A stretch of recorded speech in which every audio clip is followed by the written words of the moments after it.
Good morning, Mr. Peter Wilson from Herminius, Managing Partner. Thank you for joining us at Nielsonsmith's Anti-Corruption and Ethics Summit here in Munich. Great pleasure to have you down here presenting this morning, and also thank you very much for being one of our sponsors. As I do mention, it's really your commitment to this topic and subject here today which helps us put these events on and keep costs down for the delegates. Of course, you know, budgets aren't infinite, especially in compliance, we all know that. Your presentation went down very well this morning. I mean, it's great to see the room come alive, people asking questions, some quite candid questions, of course. What are the key points of that you would like the delegates to take away with them back to the office?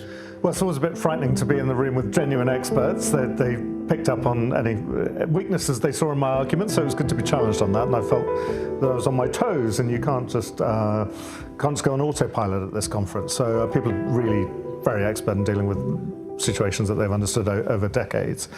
I suppose that the point I really wanted to make is that when we're making judgments about high-risk countries or high-risk sectors, we try and be as accurate as possible, we try to be as scientific as possible, but there's inevitably an element of judgment involved in that, and one person's high-risk sector is another person's low-risk sector. It's more subjective maybe than it looks, which is difficult to deal with in a process, difficult to deal with in a large company.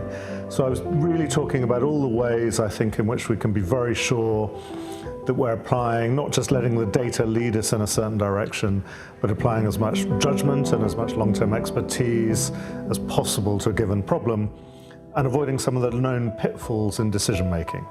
When groups of people make decisions, it's harder than it looks, and there are some known practices which work against good decisions. So I was really trying to identify some of those, really drawn from economics, from psychology, from studies of how governments and big businesses make decisions. So it was really, I guess, acknowledging that it's a complex world out there, and just understanding what are the multiple ways in which we can avoid falling in some of the more obvious errors. Great, which leads me really on to my next question. I've been asking the speakers this morning. The regulatory environment is fast changing out there. We put in conferences on in export controls. It's literally changing month by month sometimes, depending on the political situation, which is interesting to say the least. How do you see, I mean, what do you believe are the biggest challenges facing compliance officers today? I think the list of regulations you have to adhere to is long and getting longer, and in some cases mutually contradictory. We had a pretty good discussion yesterday about GDPR and how that interacts with rules around due diligence and disclosure, and I don't think there's a correct answer, so it's incredibly complicated.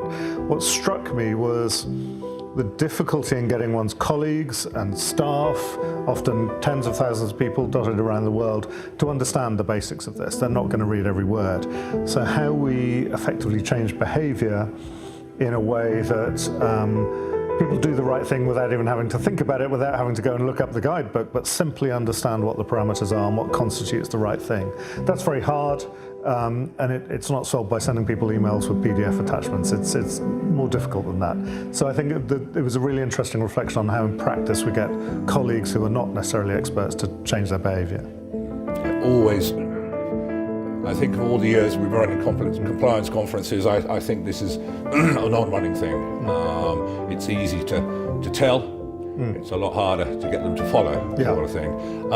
And finally, this is the first time you joined us. I'm very happy to see you again here this year. You've been here for the 2 days with us, sitting in with the presentations, joining in with the questioning, the speakers. What are your thoughts on the event, on the format, on what we're trying to do here? Yeah, I've had more pork and potatoes than I thought any man could possibly consume, but Munich's a nice place to be.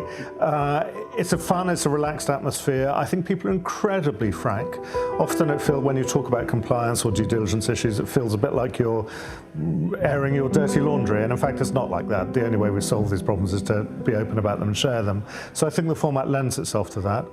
And it really is genuine experts. There's no room for bluffing, and there's no room, I think, for general sales presentations. I tried to actually bring some meat and some provocative arguments and not just a standard sales pitch. So, and I think everybody else did the same. So it's been pretty challenging. It's a mentally stimulating couple of days. Excellent, excellent. Well, once again, Peter, thank you very much for your support over these 2 days. We hope to be working together in the future. But for now, I think we better have that quick cup of coffee before we have to get back into the room. Great. But thank you very much.